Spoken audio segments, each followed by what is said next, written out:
Level 1. Associate. The year is 1987. Brooklyn. Your name is Tony Russo. Outside, an autumn rain is falling. The sidewalk's wet and cold, but you don't feel it because your mind is somewhere else entirely. You've been waiting in the hospital corridor for 3 hours. Plastic chairs, fluorescent lights, the smell of disinfectant.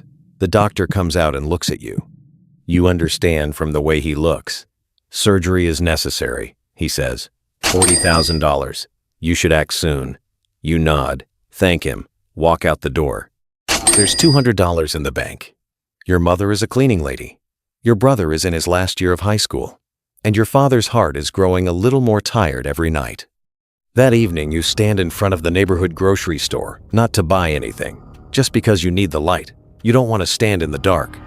Sal, the owner, sees you and nods toward the inside. Back room, a wooden table, 2 cups of coffee on it, a man sitting quietly in the corner. The man looks at you, long and steady. Then he says, "A small favor. Just deliver this package. You won't ask questions, you won't talk." He puts a package on the table. Not big, not small. Its weight uncertain. And you, with a future just as uncertain as that package, are alone in that room. You take the package. And that day, without realizing it, you make the most important decision of your life.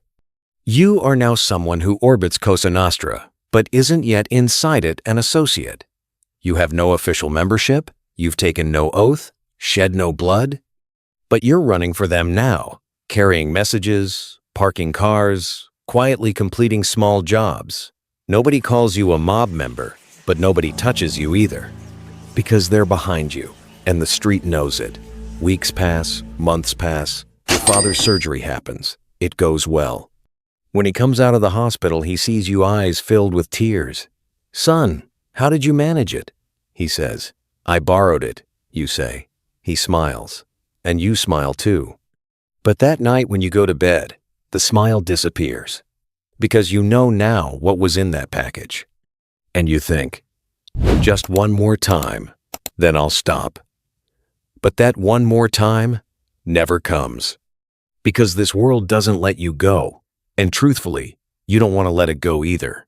The money in your pocket, the respect on your back, the looks on the street. Once you've tasted these things, going back to ordinary life feels like looking at the world through a window. Level 2. Picciato, soldier. 3 years have passed. In those 3 years, you've learned many things, but the most important is this. Silence is not a virtue. It's the currency of this business. They tested you. Repeatedly. One night Sal called you in and gave you the address of a rival gang's warehouse. He didn't say just look. You looked, you burned it, you came back. You didn't ask anyone anything. You didn't tell anyone anything. In the morning you were eating breakfast, did your hand tremble holding the cup? Maybe. But when you set it on the table, nobody saw. And that trembling, that silence, is what carried you here. When the ceremony day came, you didn't know what to wear. Nobody had told you. A dark back room, a long wooden table, faces around it that were familiar but that you had never seen looking this serious before tonight. An elder's finger is cut. A red drop falls onto white paper. The paper is burned, the ashes poured into your palm, and you feel the weight of that moment in your hand, both physically and in some other way. Then you repeat, "Just as this body burns like these ashes, so shall I burn if I betray Cosa Nostra." The words come out of your mouth, but a voice inside asks, "When did I decide to this?" No answer, because the decision wasn't made in a single moment. It started in that back room, with that package.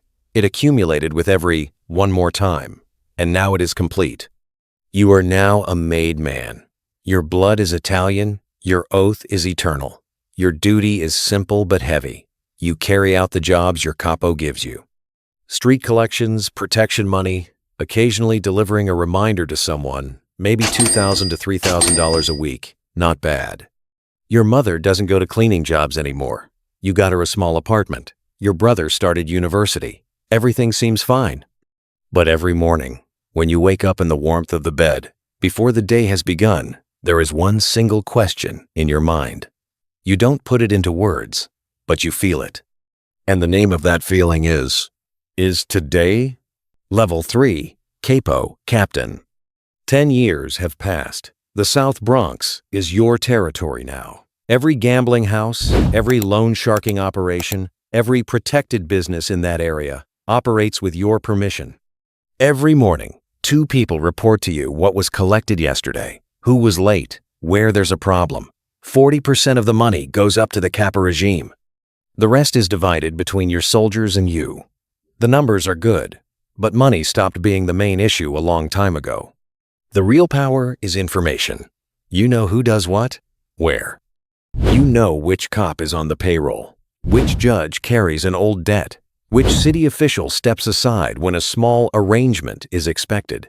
This knowledge protects you better than a gun. Because a gun solves one problem. Knowledge prevents the problem from ever starting. One Tuesday afternoon, a name comes from the Capo. A short note. You know that name. An old neighbor. You grew up in the same neighborhood. A good man. But he crossed a line. That evening you find him. A narrow street, 2 cars. When the man sees you, first he's surprised. Then he understands. He begs. He talks about his children. 3 kids, the youngest 4 years old. His hands are trembling. And in that moment, looking into that man's eyes, you remember that night years ago when you waited in the hospital corridor, those plastic chairs, that fluorescent light. And you remember, you were there for a father too. So is he. But the job had already begun. And that night, when you go home, you brush your teeth without looking in the mirror. The heaviest price of this business isn't your conscience. It's not noticing when you've lost it. Level 4, Underboss. Years have passed. The first gray hairs appeared. You pause when you see them in the mirror, but not for long. You are now the boss's right hand. Operational decisions go through you. Disputes between families. A border violation. A territorial conflict. A misunderstanding. Come to you first. You listen. You weigh. You decide. Sometimes you meet with representatives from other families. Cold handshakes, measured words, tables where eyes read eyes. You now attend commission meetings. That legendary structure, the Shadow Council Lucky Luciano designed in 1931, that holds the 5 New York families together. You know the men around you. You know all their stories. Who sold whom and when, who stepped back in which deal, whose hands stayed where. This knowledge is weight, both power and burden. But now there is something else. The boss has grown old. His hands tremble in meetings. Nobody says this out loud, but everyone sees it. And when certain capos look at you, you no longer see only respect. There's calculation in those looks. The question of when. Sometimes after dinner, as the table is being cleared, someone stands a little too close to you. His hand touches your shoulder. He smiles. "Everything's fine, brother," he says. And you smile. But something cold stirs inside you. Because at this level, your enemy is not outside. Your enemy sits around the table, raises a glass to your health, and wakes up early in the morning to make his own plans. This is the most ancient truth of this business. The higher you climb, the fewer people you can trust. Level 5. Boss Don. Nobody says your name out loud. You don't talk on the phone. Numbers change. Messages pass indirectly. Not orders, but wishes are conveyed. You rarely leave your home. Meetings come to you. In the old Sicilian tradition, a true boss is like this, invisible but felt everywhere. Even your shadow carries weight. You wake up early in the mornings. Habit. Years ago, danger taught you to wake early. Now, even without danger, the sleep won't come. You make your coffee in the kitchen. Outside, silence. You open your newspaper. On the 3rd page, a small story. An old name, an old face. Arrested. 17 charges. Started cooperating with authorities. At the end of the story, there's a sentence, "High-level connections under investigation." Your name is not there. You drink your coffee. You turn the page. And as you turn that page, 2 feelings live inside you simultaneously. relief, and shame. Because that man once sat at your table. He knew your children's names. And now you feel relief that he's been arrested. In the afternoon, you sit in the garden. Your grandchild is running around 4 years old, red boots, laughing at everything. She runs to you, climbs onto your knee. You stroke her hair. She only sees her grandfather. Nothing else exists for her. And inside that gaze, inside that innocence, you feel both complete and hollow at the same time. You think about that boy years ago, in that back room, taking that package, that narrow corridor, that fluorescent light, those $200. What would have happened if that boy had found another way? You can't finish the question because you don't know the answer. And not knowing at this age still hurts. The top of Cosa Nostra is not freedom.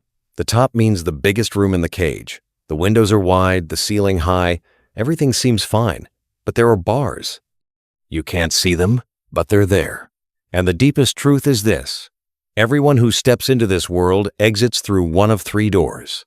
A coffin, a witness stand, or a legend, someone whose name is spoken only in whispers, whose story is never fully known. Which one will you be?